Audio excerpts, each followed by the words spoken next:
Buenas tardes. Felicitaciones a los que ayer salieron muy bien en su examen práctico.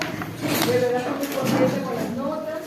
Hay unas notas muy feitas, espero que se puedan recuperar para el segundo teórico. Notas muy feitas. Recuerdo que la evaluación de la parte práctica incluye el portafolio, los exámenes prácticos, ¿ok? Y el examen oral. Entonces traten de recuperarse los que salieron muy mal en las siguientes evaluaciones, porque todavía hay esperanza, ¿no? Todavía hay esperanza. Todavía hay esperanza. Entonces, les invito que se puedan recuperar los chicos. Como todo en medicina, tenemos un paciente crítico, lo pasamos a y seguimos en la guardia, ¿verdad? Ya salieron del paciente crítico, su examen.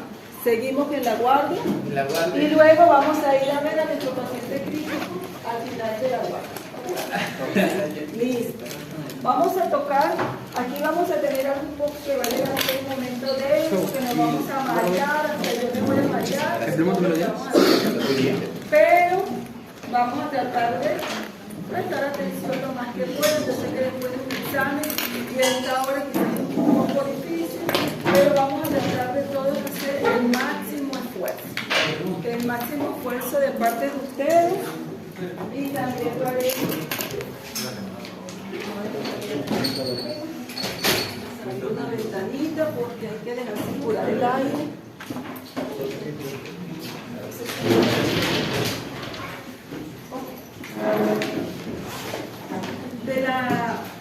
El tema para hoy eran 3 temas, pero nada más vamos a tocar 2 como para la charla. El doctor Albornoz quería darle clase, pero yo le dije no creo, profe, para después de las 5 que los chicos estén. Mañana les va a dar clase al doctor. Ya les mandó a decir con su delegado. Sí, pero él quiere dar clase. Ya dará clase al doctor. Ok, vamos a comenzar primero con el tema de la membrana alveolo-capilar, también llamada membrana hematogaseosa. Con esos nombres quizás lo podemos comentar. Este tema quizás lo hemos tocado un poquito en la práctica, porque ya la doctora Lili les hizo el dibujito de la membrana. Vamos a tratar de recordar para cuando venga entonces esa evaluación, los conocimientos ya estén más fijados. Recordamos aquí nuestra unidad respiratoria, que está formada entonces por los bronquiolos respiratorios, nuestros bronquiolos respiratorios. Aquí tenemos nuestros conductos alveolares, nuestros sacos alveolares y nuestros alveolos propiamente dichos. Tenemos aproximadamente 300 millones de alveolos, 100 millonares en alveolos en los pulmones, y cada alveolo tiene un diámetro medio de aproximadamente 2 milímetros, son pequeñitos, ¿verdad? Así que cuando este alveolito no nos funciona y varios alveolitos se le van uniendo, entonces la cosa no va a ser buena para nosotros.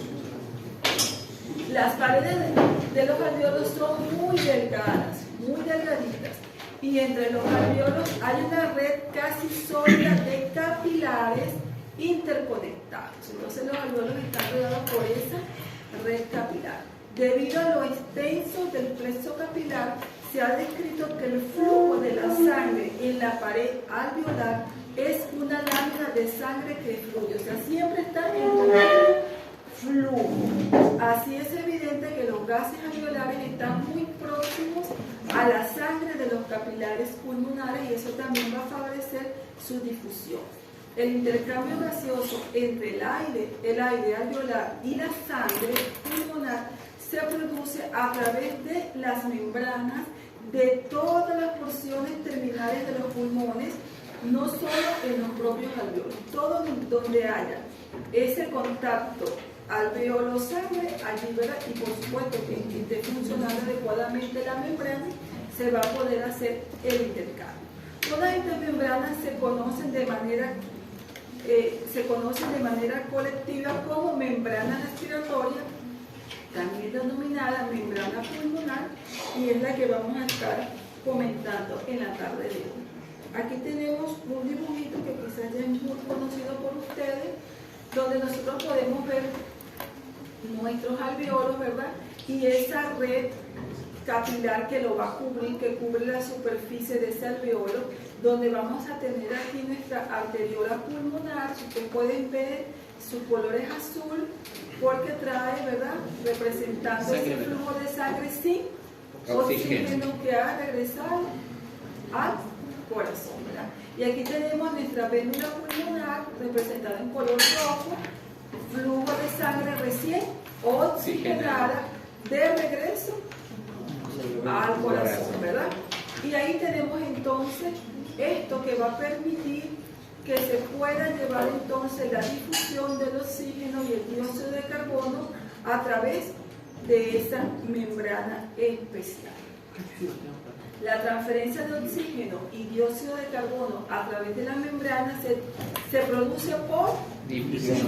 Ya ese concepto está muy claro en ustedes, pero la solubilidad de estos gases es el material de la membrana también. En el material de la membrana también juega un papel importante, no solamente la membrana en sí, sino también la solubilidad que puedan tener estos gases, y algunos van a ser más solubles que otros. Y aquí, bueno, es para recordar entonces nuestro alveolo, nuestras arteriolas, nuestras vénulas, ¿verdad? Y cómo a través de esa membrana puede entonces difundir el oxígeno y el CO2. El CO2 para salir y el oxígeno para entrar a través de la respiración. Aquí podemos ver una superficie capilar de una pared alveolar, pero básicamente la vamos a tratar de ver con más desglose en los dos siguientes dibujos. Donde aquí tenemos una imagen transversal de las paredes alveolares y su vascularización. Este dibujito creo que también ya lo han visto. Aquí tenemos nuestro alveolo, ¿verdad? Alveolo, aquí hay otro alveolo. ¿Y qué tenemos en contacto con nuestros alveolos? Vamos a tener el espacio intersticial, que va a dividir un espacio de otro, ¿verdad? El intersticio va a permitir eso. Aquí tenemos nuestra vena, nuestra arteria, nuestro linfático, y el espacio intersticial perivascular, que también puede ser acento de patología respiratoria, como la van a ver más adelante. Aquí tenemos entonces nuestro primer dibujito así como de estructura. Aquí tenemos entonces nuestro alveolo de este lado, y de este lado tenemos nuestro capilar, que van a estar en íntimo contacto a través de lo conocido como nuestra membrana alveolo capilar. Del lado del capilar, aquí vamos a tener allí el eritrocito esperando recibir a quién, al oxígeno, ¿verdad? Y de él sale su CO2 a través de la difusión. Entonces tenemos aquí nuestra membrana, donde vamos a tener el epitelio alveolar, aquí donde tenemos nuestras células linfocitos tipo 1, ¿verdad? Sí. Y también las tipo 2. Vamos a tener la membrana basal epitelial, luego vamos a tener nuestro espacio intersticial, luego vendría nuestra membrana basal ya del lado capilar, y luego vendría el endotelio capilar. Y de esta manera tenemos las diferentes partes, digamos, o estructuras de nuestra membrana. Y de forma escrita podemos decir que tenemos una capa de líquido que tapiza el alveolo y que contiene su surfactante, ¿verdad? Lo que reduce, ¿qué cosa? La tensión superficial del líquido alveolar, evitando el colapso alveolar. Seguidamente tenemos el epitelio alveolar, que está formado por células epiteliales delgadas. Tenemos una membrana basal epitelial, tenemos el espacio intersticial delgado entre el epitelio alveolar y la membrana capilar. Entonces el intersticio va a separar, digámoslo así, estos dos compartimientos. Quinto, vamos a tener una membrana basal capilar que en muchos casos se fusiona con la membrana basal del epitelio alveolar. Y por último vamos a tener nuestra membrana del endotelio capilar. Y bueno, doctora, póngamelo más bonito. Entonces aquí nos vamos a imaginar, hicimos aquí un cortecito de la última partecita más distal, donde ya tenemos aquí nuestros alveolos, y hacemos un zoom. Lo ponemos para acá. Entonces vamos a recordar aquí en nuestra barrera, también llamada alveolo capilar, donde vamos a tener allí, ¿qué cosa? Nuestra capita de surfactante. Tenemos nuestra capita de surfactante. Después vendría nuestro epitelio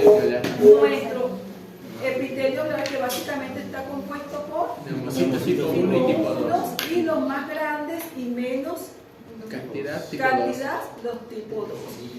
Seguidamente vamos a tener nuestra lámina basal y luego vamos a tener espacio intersticial.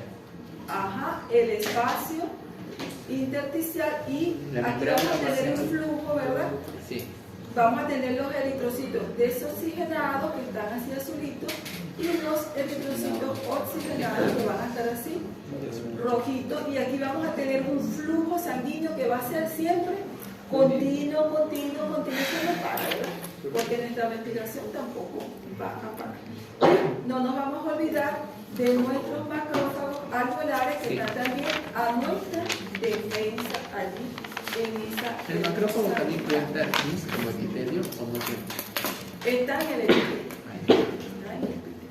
Y entonces, viéndolo aquí en otra figura, vamos a tener aquí nuestra red capilar que se va, ¿verdad?, entremezclando, ¿verdad?, allí nuestras vénulas pulmonares con nuestras arteriolas pulmonares para lograr entonces ese estrechamiento entre ambas y también poder lograrse el intercambio. Aquí tenemos diferentes numeritos. Tenemos aquí nuestro diámetro en promedio de nuestro grosor de nuestra membrana. Se nos dice que es alrededor de 0.6 micras y que la superficie total de la membrana respiratoria es de aproximadamente 70 metros cuadrados en un promedio de un varón adulto, ¿verdad?, que es equivalente al área del suelo de una habitación de 7 por 10 metros. O sea que tenemos bastante para el intercambio.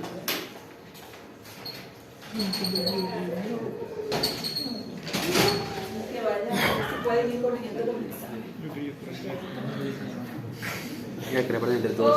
Entonces, tenemos aquí el tamaño del diámetro de nuestros capilares, que va a ser de 5 micras, ¿verdad? Y la cantidad total de sangre de los capilares pulmonares en cualquier instante va a ser aproximadamente de 60 a 140 ml. El diámetro medio de los capilares pulmonares es aproximadamente 5 micras, lo que significa que los eritrocitos, que más o menos tienen este diámetro que hemos comentado anteriormente de 6 a 8, deben comprimirse un poco para poder atravesar. La membrana del eritrocito habitualmente toca la pared capilar, de modo que no es necesario que el oxígeno y el dióxido de carbono atraviesen cantidades significativas de plasma cuando difunden entre el alveolo y el eritrocito. Esto también aumenta la rapidez de la difusión. Y tenemos algunos factores que pueden influir en esa velocidad de difusión de la membrana, ¿verdad?, a través de la difusión de los gases. Recordemos que hemos dicho en varias oportunidades que todo tiene que estar en equilibrio, todo tiene que estar funcionando bien para que todo esto que hemos dicho sea una realidad. Entonces, ¿qué puede alterar esa membrana? ¿Qué factores pueden alterarla? Y que pueden hacer que ese gas ya no difunda, ¿verdad?, no circule, digamos así, de manera óptima. Va a depender entonces del grosor de la membrana, del área de superficie de la membrana, del coeficiente de difusión del gas en la sustancia de la membrana. Cada gas va a tener su propio cociente de difusión y, por supuesto, de la diferencia de las presiones parciales del gas a cada lado de la membrana, lo que va a permitir entonces que difunda. Tiene que haber una diferencia de presión.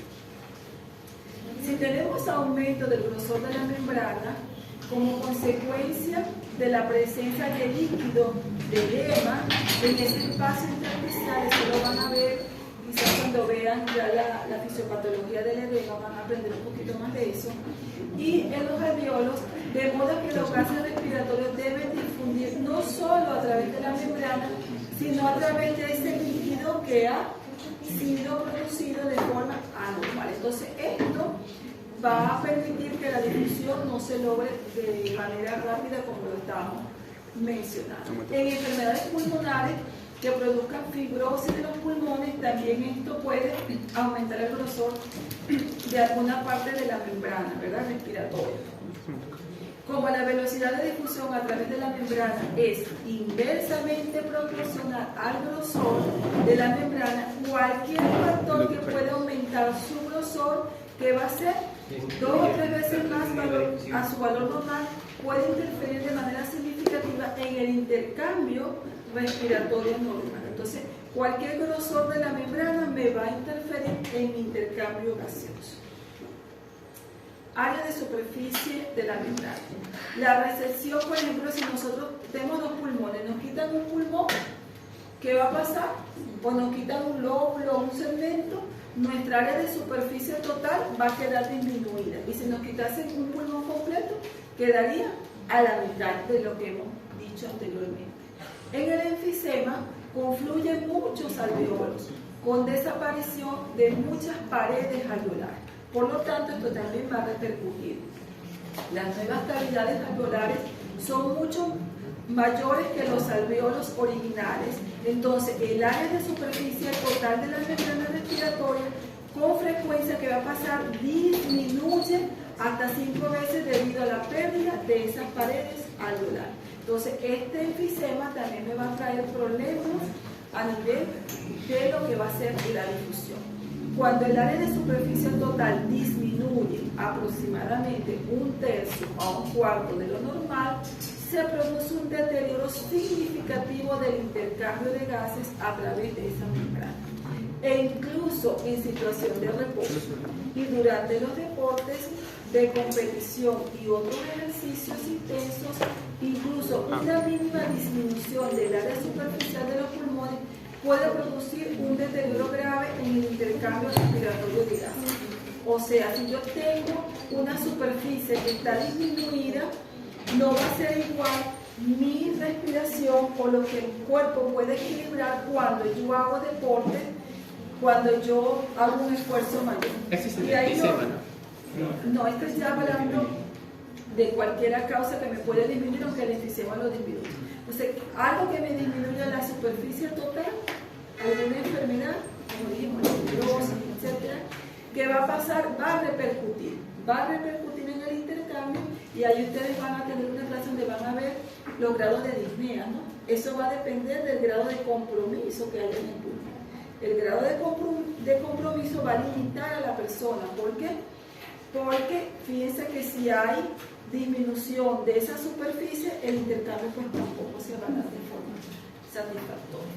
El cociente de difusión para la transferencia de cada uno de los gases a través de la membrana respiratoria depende de la solubilidad del gas. Entonces, cada gas tiene su propia solubilidad y algunos van a ser más fáciles de difundir. Del gas de la membrana e inversamente a la raíz cuadrada del peso molecular del gas. Entonces, la velocidad de difusión de la membrana respiratoria es casi exactamente la misma que en el agua. Por lo tanto, vamos a tener diferencias de presiones dependiendo del gas. Por ejemplo, el dióxido de carbono difunde aproximadamente 20 veces más que el oxígeno, ¿verdad? El oxígeno va a difundir aproximadamente 2 veces más que el nitrógeno. Entonces, cada gas tiene su propia solubilidad, y cuando lo comparamos entre uno y otro, va a depender de su solubilidad, o sea, va a permitir que pase más fácilmente o no en el agua. Esa es la ley de Graham, ¿no mismo? Sí. Anteriormente ya había salido de una de las diapositivas. La diferencia de presión a través de la membrana respiratoria es la diferencia entre la presión parcial del gas en los alveolos y la presión parcial de gas en la sangre capilar pulmonar. Esa diferencia de presión es la que me va a permitir entonces el paso, ¿verdad?, del gas de un sitio al otro. La presión parcial representa una medida del número total de las moléculas de ese gas en particular que incide de una manera en una unidad de su superficie, de la superficie alveolar de la membrana por cada unidad de tiempo, y la presión de ese gas en la sangre representa el número de moléculas que intentarán escapar de la sangre en dirección opuesta. Por tanto, entonces, tiene que existir una diferencia entre esas dos presiones para que pueda entonces darse el movimiento, ¿verdad?, del gas. Cuando la presión parcial de un gas en los alvéolos es mayor que la presión del gas en la sangre, ¿hacia dónde va a ocurrir la difusión? Hacia. Ok, entonces aquí tenemos como ocurre en caso del oxígeno. Se produce la difusión directa de los alvéolos hacia la sangre, y lo inversa. Cuando la presión del gas en la sangre es mayor que la presión parcial en los alvéolos, como ocurre con el caso del dióxido de carbono, se produce entonces una difusión neta desde ¿dónde? Desde el capilar hacia los alvéolos. Desde la sangre hacia los alvéolos. Lo inverso. Entonces va a tener una diferencia de presión que la vamos a ir viendo en algunos otros videos.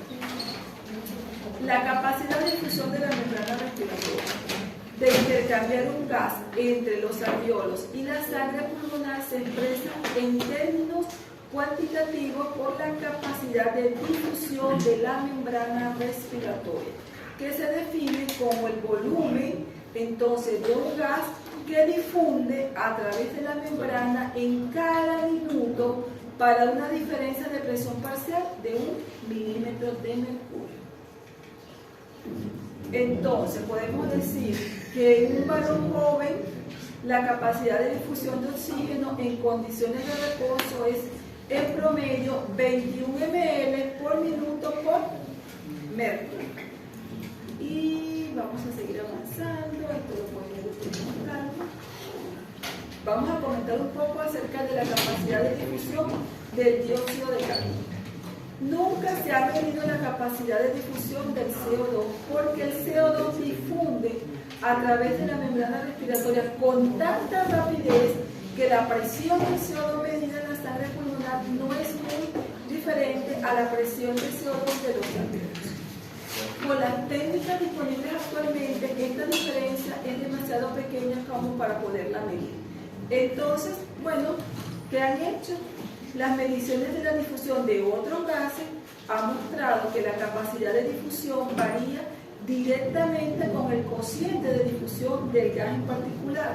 Por lo tanto, el cociente de difusión del CO2 es algo mayor de 20 veces el del oxígeno. Cabe esperar entonces que la capacidad de difusión del CO2 en reposo sea aproximadamente 400 a 450 si lo multiplicamos por su velocidad, ¿no?, por los 20 adicionales que tiene en comparación con el oxígeno. Entonces tendríamos 400 a 450 ml por minuto por milímetro de mercurio, y durante el esfuerzo podemos tener aproximadamente de 1200 a 1300 ml por minuto por mercurio, milímetros de mercurio.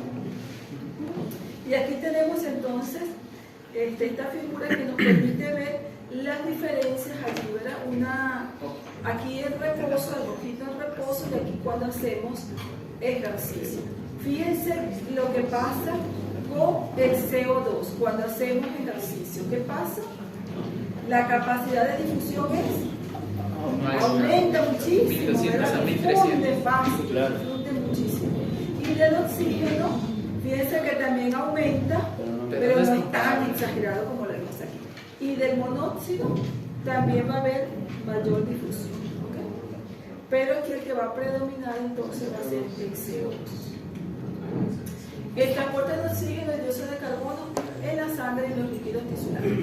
Una vez que el oxígeno entonces ha difundido desde los alvéolos hacia la sangre pulmonar, es transportado ¿hacia dónde? Los capilares de los tejidos, combinando así totalmente con la hemoglobina.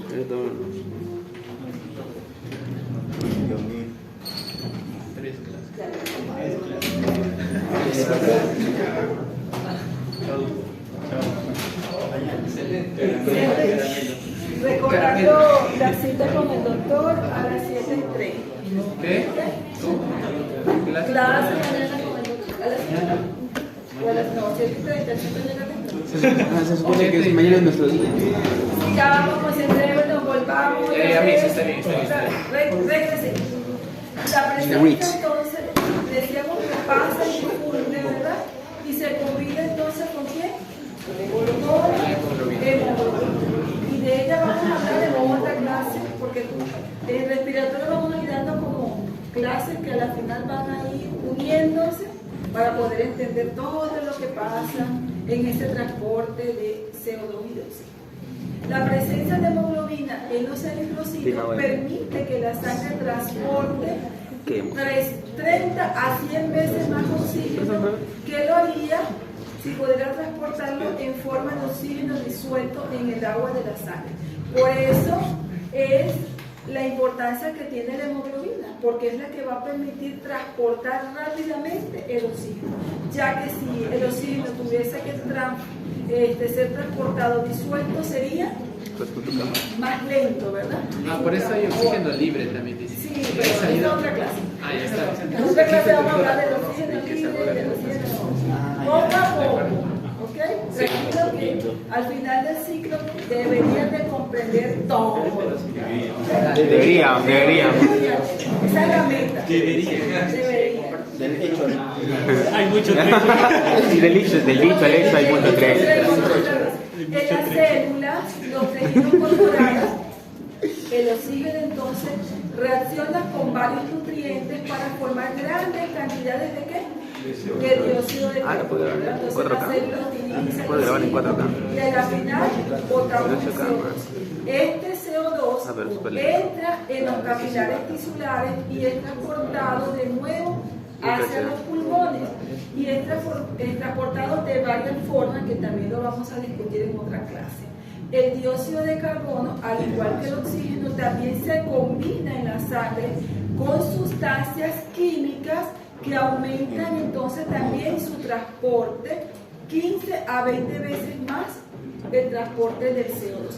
Tanto el oxígeno como el CO2 se van a unir a sustancias para que pueda difundirse más rápidamente. Ok, pero eso va a ser otra clase especial para eso. El oxígeno difunde desde los alveolos hacia la sangre capilar pulmonar porque la presión parcial de oxígeno, en los alveolos es mayor que la presión de oxígeno en la sangre capilar. Tiene que haber una diferencia de presión para que se pueda dar.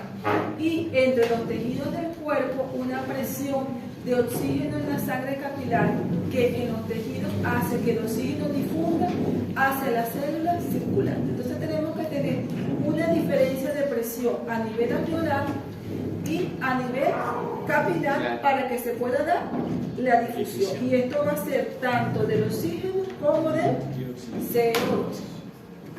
Ahora, difusión de oxígeno.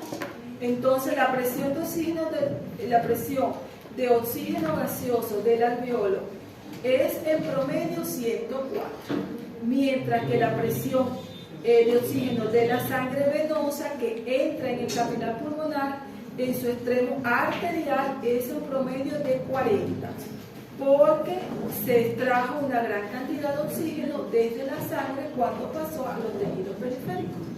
Entonces, la diferencia inicial de presión hace que el CO2 difunda hacia el capilar pulmonar de ese 104, 40, 64 milímetros mercurio. Y lo vamos a ver aquí, entonces, aquí. Aquí tenemos nuestro extremo arterial y nuestro extremo venoso. Entonces, a nivel alveolar, la presión de oxígeno alveolar es de 104. Y a nivel del capilar, ¿cuánto es la presión de oxígeno? 40. ¿Hay una diferencia de presión? Sí. Y por eso hay una difusión.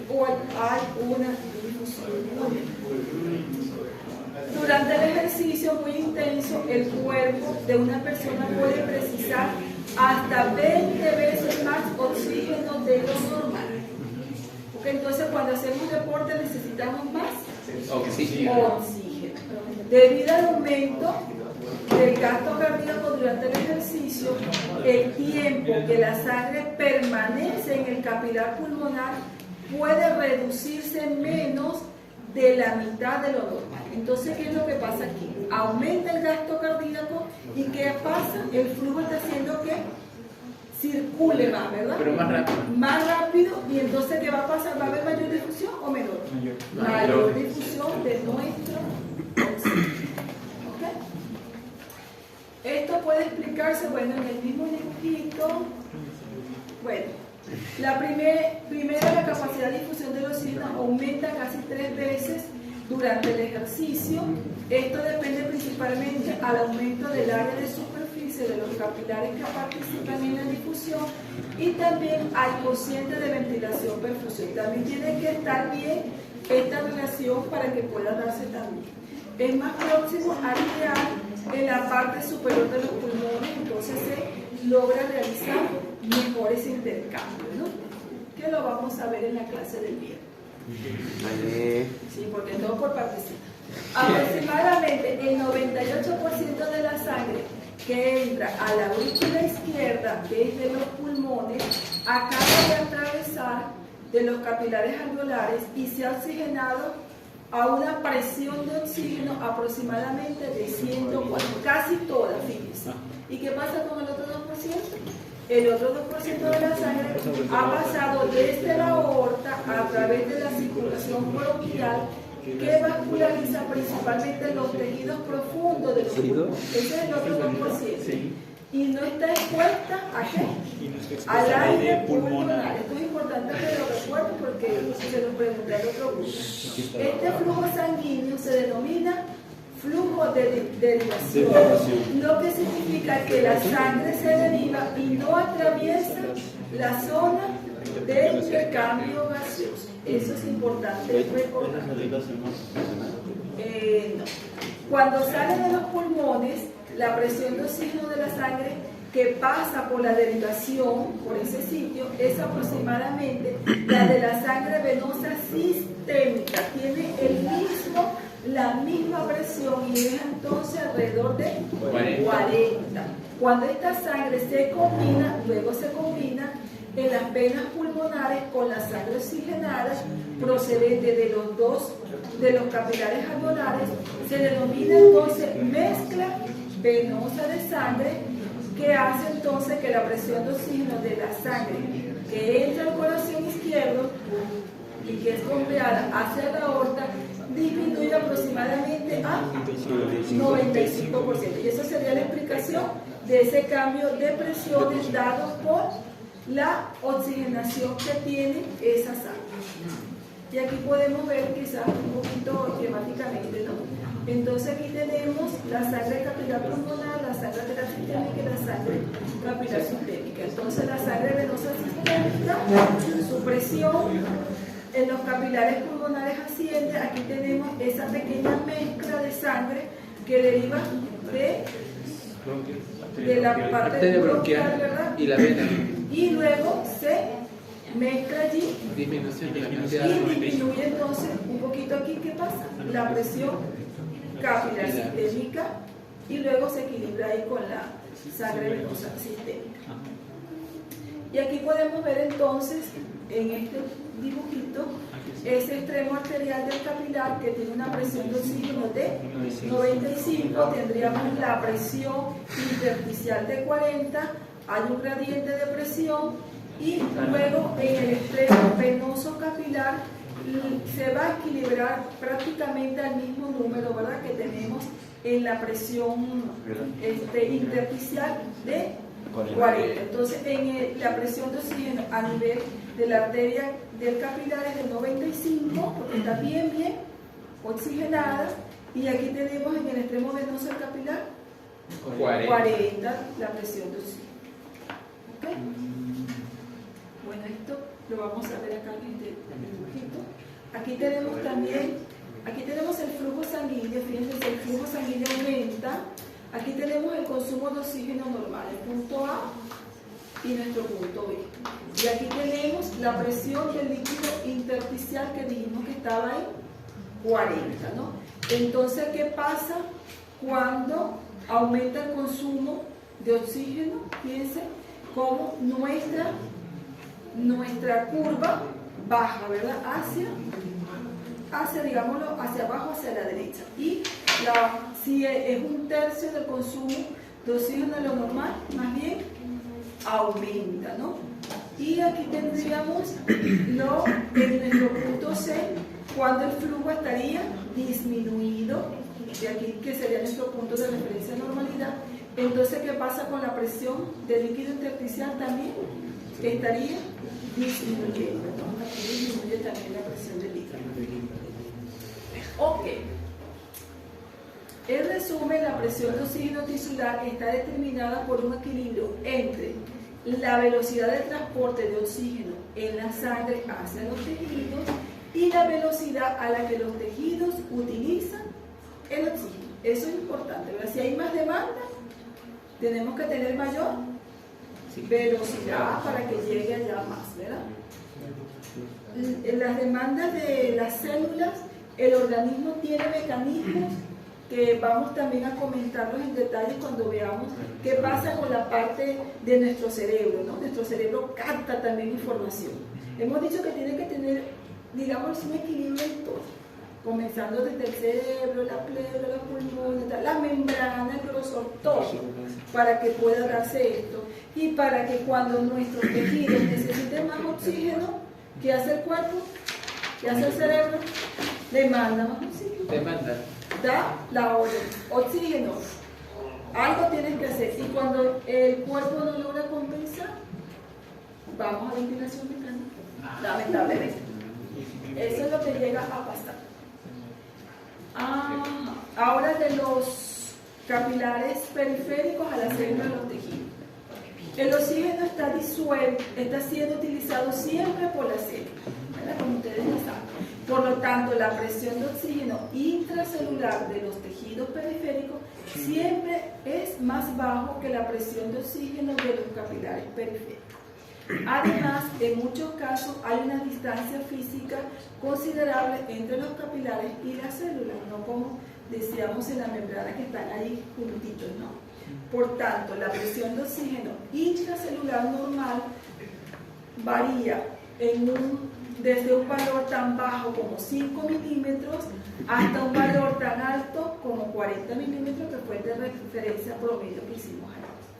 Como normalmente solo necesitamos de 1 a 3 milímetros de mercurio de presión de oxígeno para el soporte completo de los procesos químicos que utiliza el oxígeno en la célula, se puede ver que incluso a baja presión de oxígeno intracelular, por ejemplo 23 milímetros de mercurio, es más que adecuada para proporcionar un factor de seguridad grande. Entonces tenemos un factor de seguridad grande que nos va a permitir esto en la célula, para que tenemos que tener una demanda muy grande para que podamos necesitarlo y caer en descompensación, digámoslo así.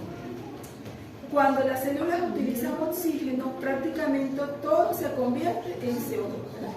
Luego las células van a expulsar CO2. Y esto aumenta la presión de CO2 intracelular.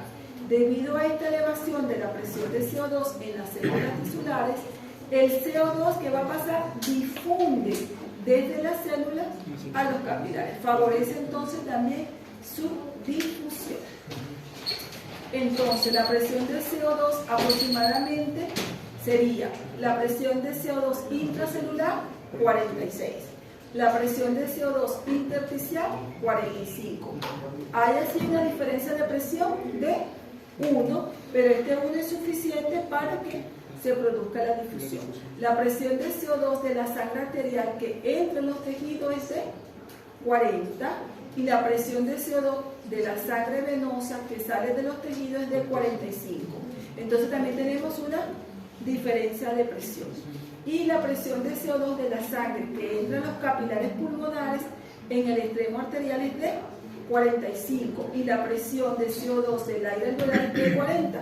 Tenemos también una diferencia de presión de 5, por lo tanto también se produce la difusión. Entonces aquí tenemos nuestra presión de CO2 en el extremo arterial capilar es de 40 alveolar e intersticial, dijimos 45, ¿verdad? Y ya cuando se produce la diferencia de esos 5 milímetros en el extremo venoso capilar, tendríamos una diferencia ahí de 5, ¿verdad? Entonces 45 tendríamos aquí la presión de CO2 en el extremo venoso capilar. Igualmente aquí tenemos nuestra presión de CO2 a nivel alveolar, 40, y a nivel del extremo arterial, 45. ¿Tenemos un gradiente de presión? Sí, que va a favorecer entonces la difusión del CO2. ¿Ok? Ahora vamos a terminar.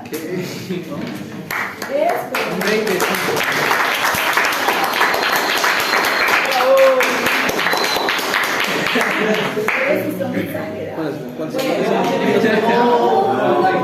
más. Un poquito más, pero no, porque yo tengo que ir a trabajar después de clase. Nosotros también. Nosotros también. A trabajar, tiene que tomarse un ratito para descansar. El sueño tiene que. Ok.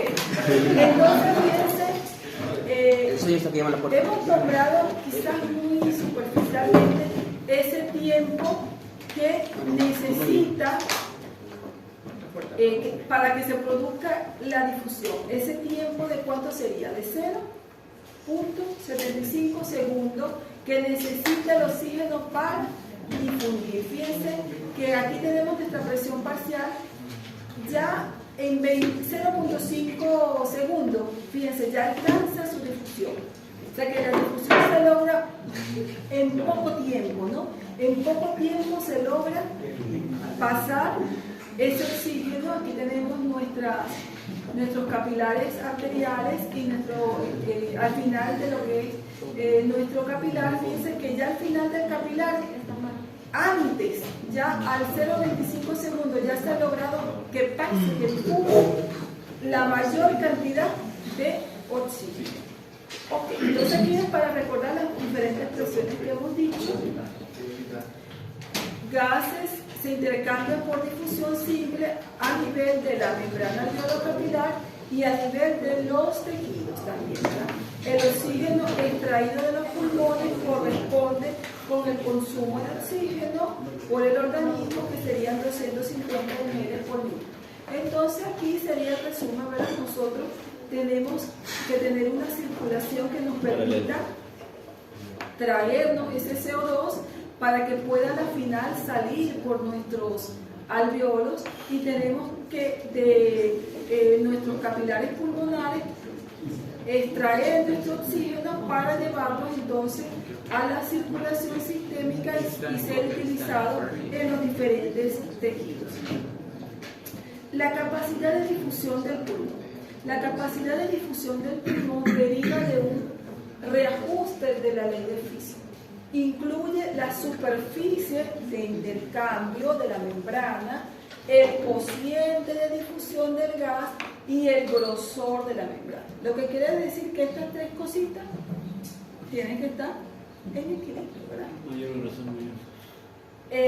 La difusión del pulmón es diferente para cada gas.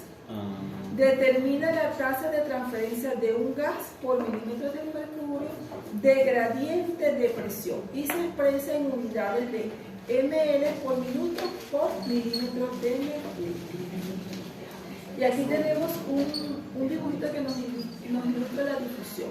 Aquí tenemos nuestro grosor de la membrana, que debe de tener su grosor, que ya lo vamos a nombrar, exacto, siempre del mismo grosor, que también varía con la edad y eso, pero que va a permitir que pueda fácilmente difundir nuestro CO2 y nuestro oxígeno, cumpliendo entonces la regla establecida de los gases.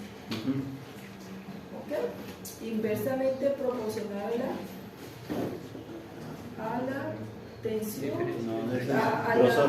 a la diferencia de presión. Y aquí al grosor. Claro. Entonces tenemos aquí las propiedades del gas. Dos propiedades del gas serían la solubilidad, como ustedes mencionaron, que dice la difusión de un gas en un líquido es proporcional a su solubilidad. ¿Quién es más soluble, el oxígeno o el CO2? CO2. El CO2. E inversamente proporcional a su peso molecular. El peso molecular, moléculas pequeñas y con alta solubilidad difunden muy bien. Dos propiedades de la membrana, el aire y su grosor. Constante de proporcionalidad, que es una constante, describe la interacción entre el gas y la barrera. Entonces tenemos que tener todas estas medidas, ¿verdad? Todos estos parámetros para poder establecer que se pueda dar entonces la difusión dependiendo de ese grosor, de esa área, de esa solubilidad del gas. Cada uno en separación.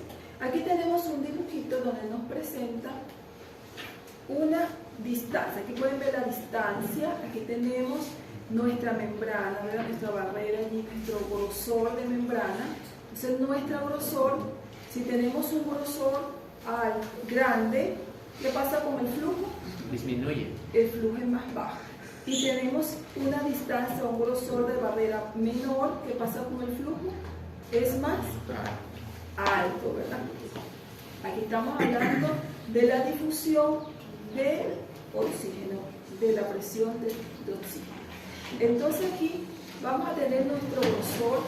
Si nosotros evaluamos la inspiración, al final de la inspiración, si nuestro grosor disminuye, nuestra área aumenta, ¿no? En la inspiración. Y en la expiración sería lo inverso, ¿no?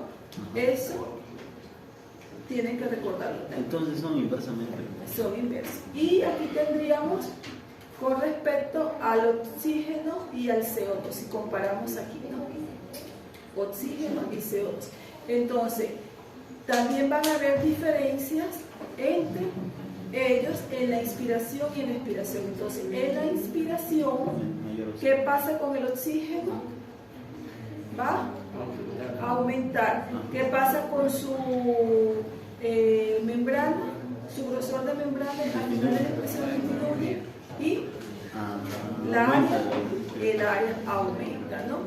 Y aquí tendríamos lo opuesto con el CO2. Entonces, al final de la inspiración vamos a tener aumento del oxígeno y disminución de CO2. Y al final de la expiración vamos a tener disminución de oxígeno y aumento de CO2.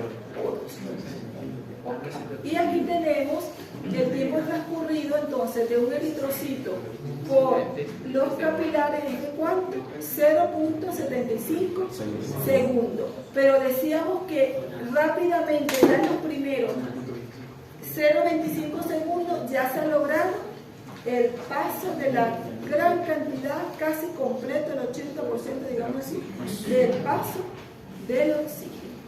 En el ejercicio, el tiempo transcurrido disminuye a 1/3 que el valor en reposo. El tiempo del tránsito disminuye si el gasto cardíaco aumenta. Entonces, esa es la forma de compensarlo, ¿verdad? Cuando hacemos ejercicio, aumenta nuestra frecuencia cardíaca, el flujo de sangre, y esto va a permitir que aumente también ese paso, no caigamos. Ahora, si hacemos un ejercicio extenuante, puede haber una descompensación, ¿verdad? Si no estamos acostumbrados, por ejemplo, yo me pongo a correr como loca, ya tú, caigo porque caigo, porque tengo esa compensación. La difusión es máxima al inicio del capilar pulmonar. Al inicio ya se hace una difusión máxima y va disminuyendo a lo largo del capilar pulmonar. Entonces, al principio ya se logra esos primeros 0.25 segundos el máximo de paso de oxígeno. Y aquí, para recordar, nuestro oxígeno tiene que difundir en todas estas, digamos así, membranas con diferentes presiones. Entonces, a través de 12 medios diferentes. Del alveolo, nuestra agüita allí que tenemos, ¿verdad? Nuestra membrana alveolocapilar, el intersticio, las células endoteliales, el plasma, hasta llegar a unirse con la Hemoglobina. hemoglobina. ¿Cuántas veces ha difundido? 12 veces. Y todas lo ha hecho por diferencia de Presiones. presiones que van a ejercerse en esos diferentes sitios. ¿Ok? Y la concentración entonces de la hemoglobina y el volumen de la sangre capilar pulmonar afectan la capacidad de difusión del oxígeno. Si la hemoglobina disminuye, la sangre capilar disminuye. ¿Y qué disminuye? La capacidad de difusión del oxígeno, porque no va a tener quien esté transportando. ¿Y qué pasa con el monóxido de oxígeno? La transferencia del monóxido de oxígeno se encuentra limitada por la difusión y no por el flujo de sangre por el capilar pulmonar. Entonces, ella va a difundir diferente porque va a estar limitada por la difusión. El monóxido de carbono se une a la hemoglobina y no aumenta la presión parcial del monóxido de oxígeno en la sangre. Ahí tenemos quizás una diferencia. La hemoglobina tiene entonces 200 a 300 veces más afinidad por el monóxido que por el oxígeno. Aunque ustedes no lo crean. ¿Ok? Entonces aquí pasaría si aumenta esa difusión y si disminuye entonces y si aumenta el flujo, ¿qué pasaría? La medición de la capacidad de difusión pulmonar es importante poder medirla para conocer el perfil de la presión parcial de un gas en el capilar pulmonar. Se utiliza el monóxido de carbono cuya transferencia es limitada por la difusión, como ya dijimos. Al cambiar la difusión del monóxido de carbono se ve cambios en la tasa de intercambio. El valor de la difusión del monóxido de carbono depende de la edad, del sexo y del tamaño corporal, siendo su valor normal de 25 ml por minuto por milímetro de mercurio. Aumenta 2 a 3 con el ejercicio, al igual que los. ¿Bueno? Y aquí tenemos entonces que normalmente el transporte de oxígeno está limitado por la perfusión. El oxígeno se une a la hemoglobina, que ya viene cargada con oxígeno. El pulmón tiene una gran reserva que nos va a permitir la difusión del oxígeno. Si el grosor de la membrana de intercambio... ¿Qué pasó? ¿A dónde? No, es el laptop seguramente. Gracias. Uy, no.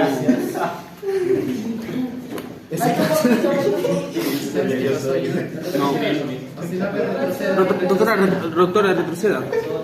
Ahí está. Ya se está reuniendo también.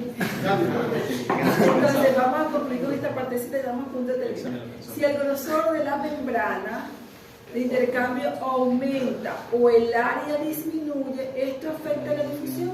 Sí, la va a afectar.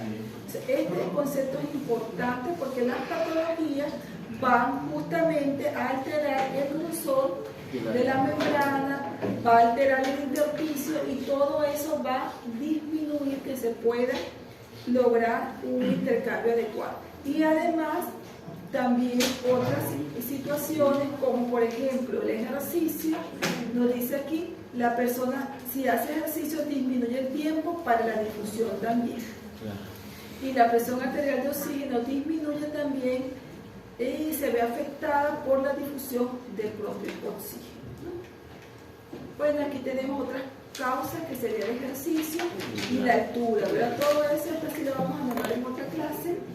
Y entonces el intercambio de CO2, la difusión pulmonar para el CO2 es 3 a 5 veces más grande que para el oxígeno. Tenemos que sacar todo ese CO2 porque eso, si se nos quedara una intoxicación, tenemos que botarlo. Entonces el mecanismo es que él tenga mejor difusión. La presión venosa de CO2 se equilibra rápidamente con la presión arterial de CO2. Su transporte está limitado por la perfusión. ¿Ok? Entonces aquí tenemos también diferentes, digámoslo así, valores de oxígeno, de presión de oxígeno, con diferentes flujos sanguíneos.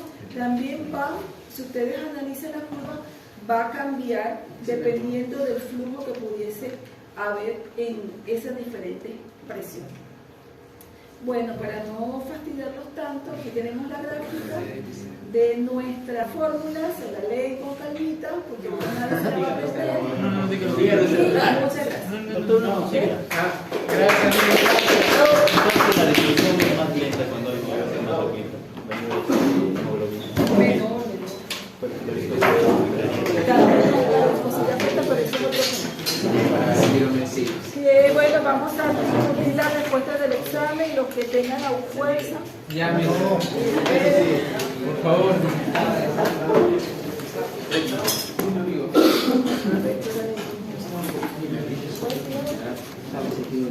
Sí.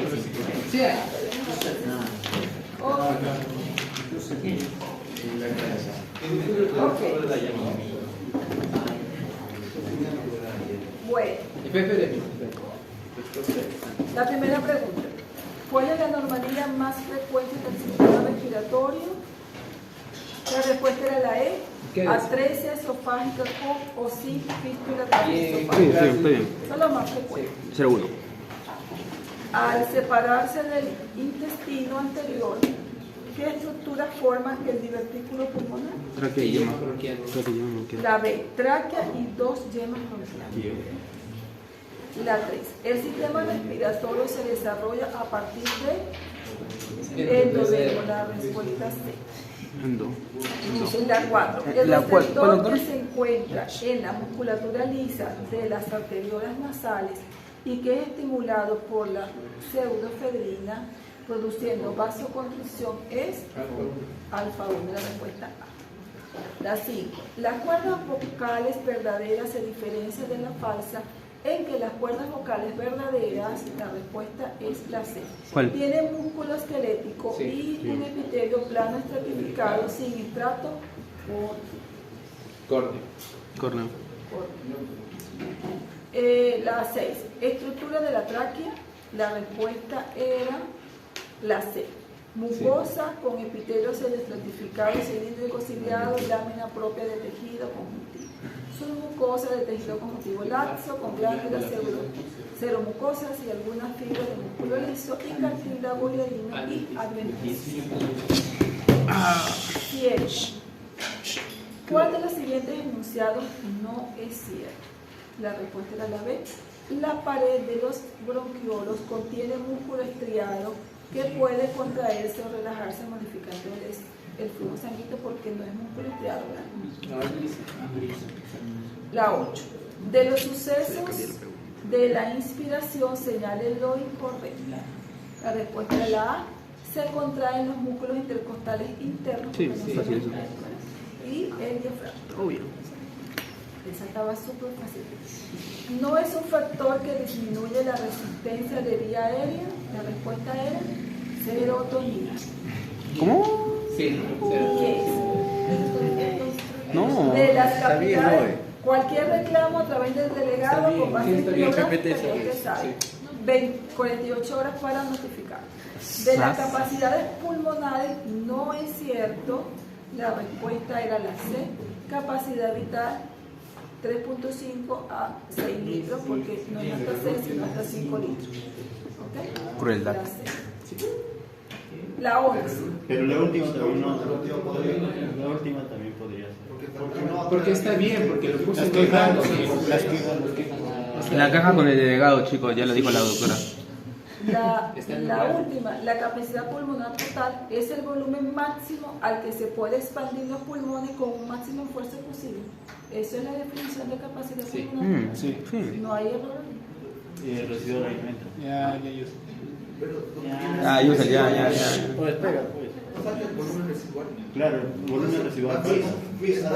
Además, la guía práctica Después del concepto que menciona en el último punto, menciona de que es desde un punto de inspiración total. Ya, pero tiene todo el enunciado bien. No, pero la capacidad residual faltaría. Sería el enunciado más la capacidad residual. Porque dice, es el volumen máximo al que se pueden expandir los pulmones con el máximo esfuerzo posible. Ahí está la definición. Esa es una definición de capacidad pulmonar. ¿Cuál era la máxima? La C. La última. ¿La C qué dice? ¿La C cuál dice? La C es la respuesta. Ah, no, ¿qué dice? ¿Qué dice la C? Capacidad vital 3.5 6. Es que era así. Porque era así. La 11. Es una contraindicación absoluta para realizar una espirometría. Absoluta. Hemoptisis. No, eso es de la retina misma. Esa es la guía práctica, doctora. Desprendimiento de la retina. Desprendimiento de la retina. Que también parece desprendimiento de la retina. Hemoptisis sale, doctora. Hemoptisis sale con la guía práctica. Como absoluta. Una de esas dos. Hay varias. Sí. Puntos para todos. Punto para todos. Punto para todos. La pregunta, pero ahí nadie me dijo nada. Y la pregunta Yo le no quería es decir una de- contraindicación absoluta. No es una contraindicación absoluta. El neumotor es de un mes de resolución. ¿No es, dice? Resolución. No es, No dice no es. Por eso es lo que nadie me dijo, doctora, nadie me dijo que. Yo le iba a decir que no me dejó. No. Usted me dijo no se puede. No, al minuto último para entregar el examen. No, Para que- esa es la pregunta número 1. Para la que tuvimos la intención, doctora. Un punto, doctora. Un punto. Miss, eso hay que arreglarla. Al mejor grupo, doctora. Fíjense, aneurisma aórtico mayor de 6 centímetros, eso es absoluto. Hipertensión intracraniana es absoluto. Absoluto. Claro. Desprendimiento agudo de retina menos de una semana, porque tú puedes tener desprendimiento, pero si pasa el tiempo, ya te puedes hacer Ya se puede espirometría. regresar. Hemoptisis, Absoluto. sí, Claro. sí puede ser, pero si pasa un tiempo prudencial de la ya, hemoptisis, No, esa no. Pero pide absoluto. No, y el motor no decía. Ahí dice no, absoluto. Decía No, absoluto. no decía. Sí, absoluta, dice. Es absoluta. Absoluta. A ver, ¿qué respondió usted? Yo, Hemoptisis. ¿Por qué decían no? Yo respondí desprendimiento. porque Desprendimiento de también retina está también. en la Está- Hemoptisis y desprendimiento se encuentran en la tabla, doctora, como absoluto. Es la contraindicación. Claro, es contraindicación. Es contraindicación. Porque hay relativas y absolutas. La absoluta, la hemoptisis está dentro de la absoluta. Ah, era para poner no es absoluto. Punto, ya dice. Ya dice. ¡Punto! Fue la pregunta número 11. Nadie dijo nada. No, Yo le iba a decir. No, sí, Solo que esperaste. Es que no era. Nosotros pensábamos que era arreglado Pero es un puntito para todos. Sí, dijo ya. Sí, ya te dijo ya. Ok. Sí, porque eso falta de colocar el nombre. Claro, pues. De la anatomía de los bronquios señala la respuesta Vamos, dígame qué es correcta. esto. La respuesta era la D. La arteria pulmonar izquierda pasa para abajo y Sí. adelante del bronquio primario. ¿La arteriola? Las Arteria, arteria, arteria. La arteria No tenía sentido. Doctora, ¿puede repetir la alternativa? y la D. ¿Qué decía la arteria pulmonar izquierda pasa abajo y adelante del bronquio primario. Sí, está bien, no tiene sentido eso. Incorrecto. La 3. Calcula el volumen minuto en la pantalla siguiente de un niño bajo ventilación mecánica. 4.000. 4.680. Bien. La Bien. 14. Respecto a las arterias bronquiales, señale la respuesta falsa. La B. Las arterias bronquiales aumentan significativamente el volumen de las venas pulmonares. No sé por qué ahí. No, porque- La 15. Sobre el mecanismo ventilatorio, todo es verdadero excepto la respuesta era la A. La presión pleural es más negativa al inicio de Sí, la está bien, está fácil eso. La 16. Ahí te quedó. Se necesita programar una ventilación protectora a razón de 4,6 C por kilo de peso corporal, ¿cuál sería el BT necesario para un paciente que ventila a una frecuencia respiratoria de 15 respiraciones por minuto? La respuesta era la de 400. 400. La 17. Una de las siguientes afirmaciones es incorrecta respecto al área asombrada de la gráfica. Y la respuesta era la A. Presenta la zona de compromiso en problemas obstructivos de vía aérea. Representa la zona de compromiso en problemas obstructivos de vía aérea. 18. En la siguiente gráfica señala la afirmación correcta. La respuesta era la C. Es posible determinar el estado alveolar. La C. Y la 19. En la siguiente gráfica una afirmación es incorrecta. Y era la D. La zona atelectásica está por debajo del punto A. Sí, claro. Y la 20. En el gráfico siguiente una afirmación es falsa. La flecha señala la presencia del pico. Y la respuesta era la A. ¿Cuál era? La A. ¿Qué decía? La 20. La flecha señala la presencia